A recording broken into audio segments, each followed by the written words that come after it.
Yeah, to quote the poet Thomas Kinsella, who I learned in school all those years ago, it is another September and it is another polling station. September 2021, we've two federal elections to talk about today in Canada and in Germany. We've also the French presidential election with the new left field candidate, but three odds-on shots across the board in those three election races.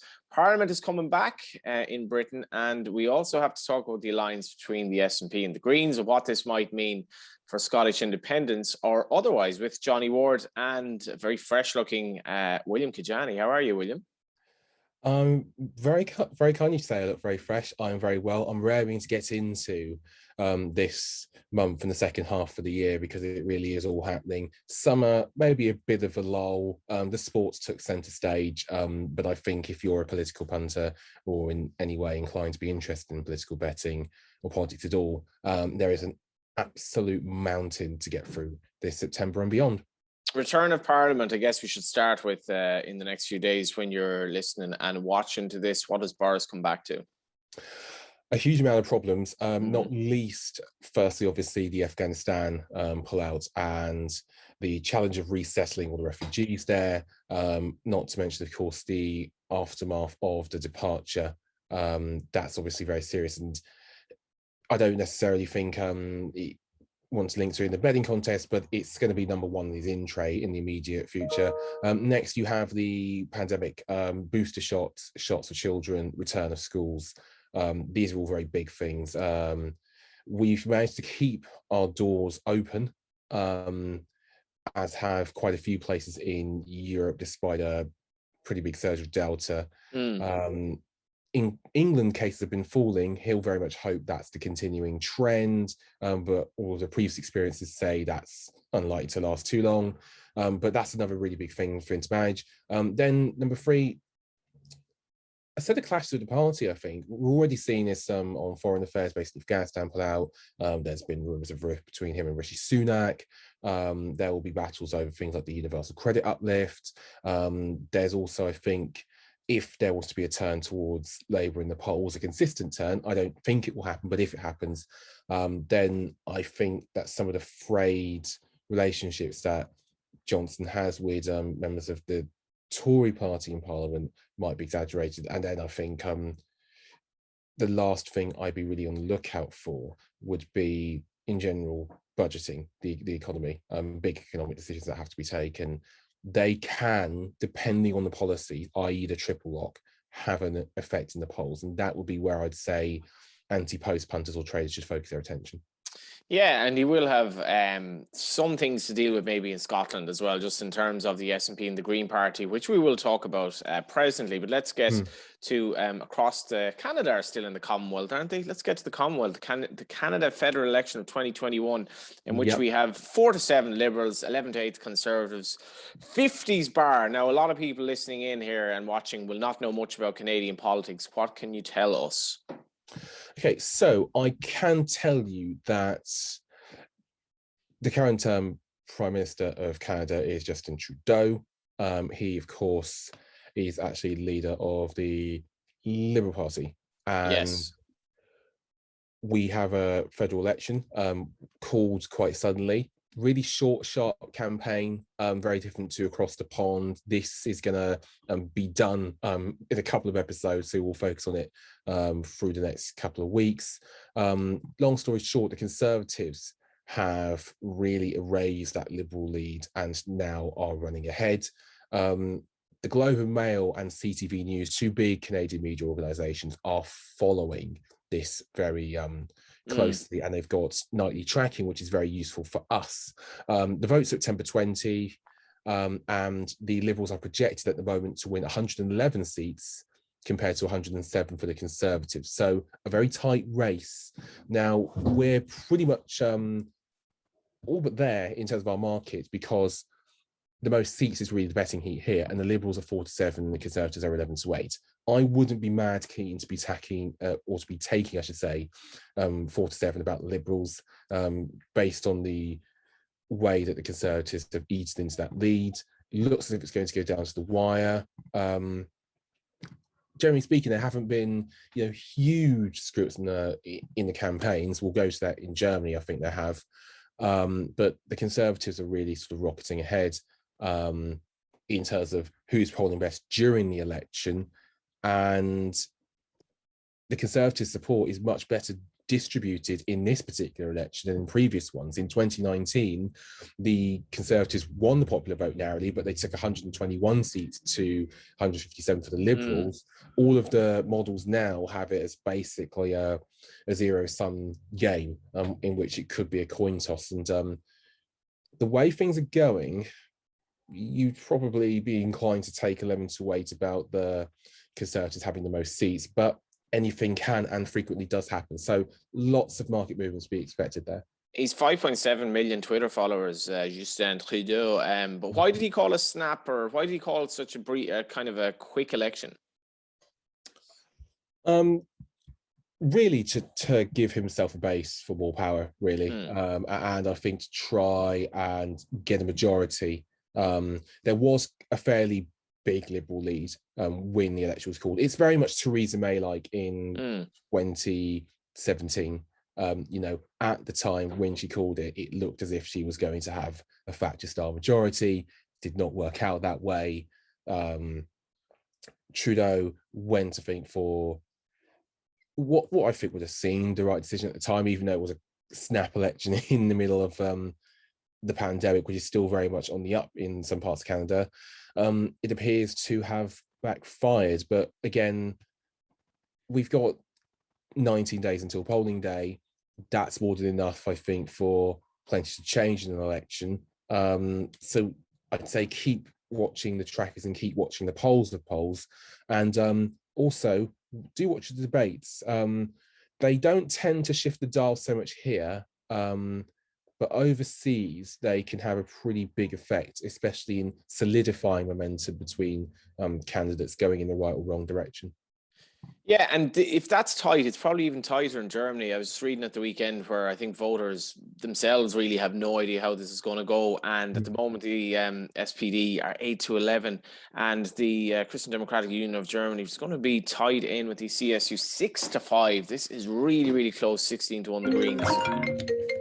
As your phone goes off, 16-1 the Greens.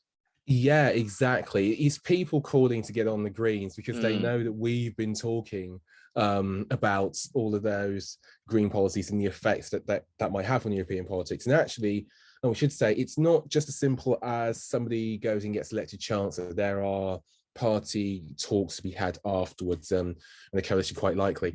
This is the story of a big shift of momentum, basically. Now, just before, there was a televised debate. They had one just recently between the Green Party's Annalena Baerbock, I really hope I pronounced that correctly, the CDU's Armin Laschet, and the SPD's Olaf Scholz. Now, Olaf Scholz is the man on the up. He's overseen a pretty big rise in his party's fortunes, looking back over the last 6 months or so, or through the election. It's really, really quite something to see. Now, the Social Democrats currently stand at 24%, according to Politico's poll of polls. The CDU and the CSU, that's the Conservative Alliance, is on 22%. The Greens are on 18%. It's been a really rough ride for Armin Laschet, and indeed Chancellor Angela Merkel, who is standing down, who has genuinely taken a more aloof view of this election. She hasn't really gotten that much involved. She's actually had to come in and give a bit more backing to Laschet. She's had to say that there's a huge difference for the future of Germany between Scholz and herself. What that tells me is that there is an awful lot of worry in that Conservative Alliance about the performance of Scholz. He hasn't had a good election. He's got 4 weeks, more or less, to try and change two crucial factors. Number one is sort of the idea that he's electable enough to be, the next Chancellor of Germany, that he's the guy, which I think might have been taken for granted.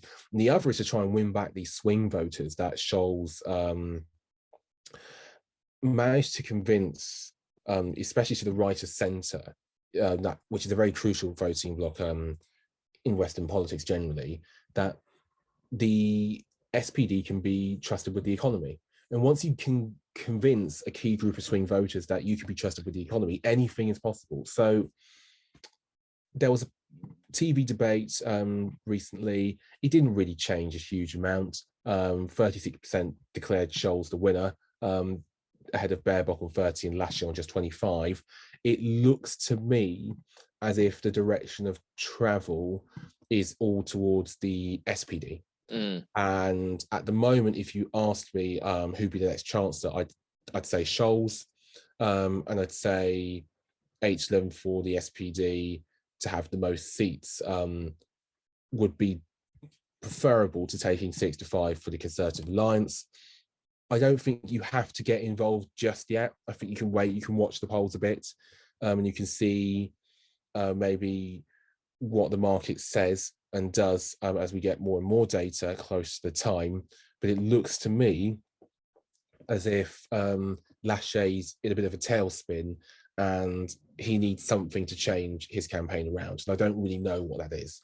There are lots of markets there. Even the right-wing AFD party list the vote share under 5%, 16%, 16 to 1 rather, 5 to 10%, 5 to 4, 10 to 15, 4 to 5. Next German Chancellor, the next government, which is a 3 to 1 the field job, the vote share and everything. So lots going on. You were, I guess you're saying it partly tongue-in-cheek about the Greens, but polling really well at 16 to 1. Yeah, they are polling really well. The one thing I'd say with the Greens is that they might possibly hit a ceiling in terms of the popular vote. If you're interested in getting them on side, backing them in the next government market, they could be the crux of the next government. Greens, SPD, and FDP is favourite at 3s. Yeah, favourite at 3 to 1. I don't really see them going with a Conservative Alliance, which would make the 3 to 1 interesting. But it depends again on the outcome of the vote tallies as well and who wins what seat. But having the Greens as part of your next government wager might be a better way to account for their popularity, while sort of allowing for the fact that they might not get over the line in a few seats. That'd be the way I'd look at it at the moment. And of course, Emmanuel Macron was in Ireland over the last week, telling us that our taxes are too low. Of course, he's right about that, although he may have been saying it for reasons other than Ireland's tax intake and so forth. But it's obviously emerged in the French election, the presidential election, that Michel Barnier, who is 22 to 1, has joined the race. A very well-known figure. Hasn't really affected the betting, though. Marine Le Pen, as is put down on the website, 4 to 1 with Macron, 8 to 11. Yeah, it's been neck and neck between those two pretty much since we had the markets up. Le Pen, I think, has gotten a bit short over time. The polls have her very close to Macron, but this is with the whole field. In a runoff, Macron, I think, would still be favoured, but it's going to be more difficult for him this time around. He's had to take some really unpopular decisions. Including actually on the health pass or France's vaccine passport. Again, we're a year and a bit out, or sorry, not a year and a bit out, but it's next year. There's plenty of time for things to change for and against, but I would say Macron would be likelier to take enough of the Liberal vote to beat Le Pen in a straight-off runoff, but there is plenty of support for her there, and I think the right and the centre-right, that floating group, it looks to me as if that's up for grabs. And I wouldn't be surprised if it was much, much closer than it was the last time round. Just regarding Barnier, because he does need respecting, he was generally really well admired in the EU for his role during Brexit. He has gravitas, experience in government. He is a very presidential figure. It's absolutely not impossible to imagine him having that stature. The only issue is he's got to work really, really hard for people to, remember who he is. The EU did care about Brexit, but less than the British did and less than the Irish did for obvious reasons. Yeah. he's going to have to work really hard to get that sort of national platform, you know, and he's, you know, his party, as Republicans, they haven't decided whether they'll hold a primary yet. They've got a lot of candidates to choose from. The Conservative Party, I think, or La République, is still reeling a bit from 2017 when Macron absolutely pulverized them. His party pulverized them, and I don't think, you know, he's had this huge homecoming bounce which he might have expected. So can he work his way back into it? Yeah, I wouldn't put anything past him, but I think the price might be fair. I think there are quite a few candidates who could knock each other out. So just watch La République closely for having a go at trying to get the top two beaten. And is there any volatility to this in terms of, not meaning to preempt anything bad happening, but I presume Le Pen will be looking on Afghanistan and the potential rise of ISIS and stuff like that to stoke voter fears, essentially on the right. And France is a slightly volatile place in terms of their general politics. Yeah, no, she absolutely will try that. It will have some success. Whether it will be successful enough to be the bedrock of a successful presidential bid just depends on how things are when the actual runoff takes place, which is a long time away. You know, France has seen a lot of people coming in and seeking refuge. We've had a presidential campaign in which that has been the case. I'm not saying that Macron is, you know, an angel when it comes to stuff, or, you know, some sort of liberal saint, even though he might have been painted as some in some areas. But generally speaking, she's had those conditions to exploit those fears. Once again, it hasn't been enough. She'll try harder, probably be more successful. I don't think that puts her over the edge just yet. But that is one of those things that will change over time, and there's still an awful lot of, you know, ground to run in that race, and the situation in any amount of ways could be completely different by the time they come around. And it's very different, I think, to, you know, Germany and Canada, where by the end of this month it will have been done and dusted in terms of the voting, at least. And yeah, we mentioned the Greens. Let's kind of finish with the Greens as well. The Greens look like they're going to be in government in the UK for the first time, because obviously over the weekend, the Greens and the SNP, an alliance has been agreed for Holyrood. Now, this is fascinating with a view to, you know, if you want to get involved in Scottish independence and so on, because in theory, this does give basically the Parliament there a mandate to go back to the polls and have an independence vote. But interesting times here with this alliance between the SNP and the Scottish Greens. Yeah, very interesting, very significant as well, because the Green Party and Green causes are on the rise for obvious reasons. And they're very pro-independence.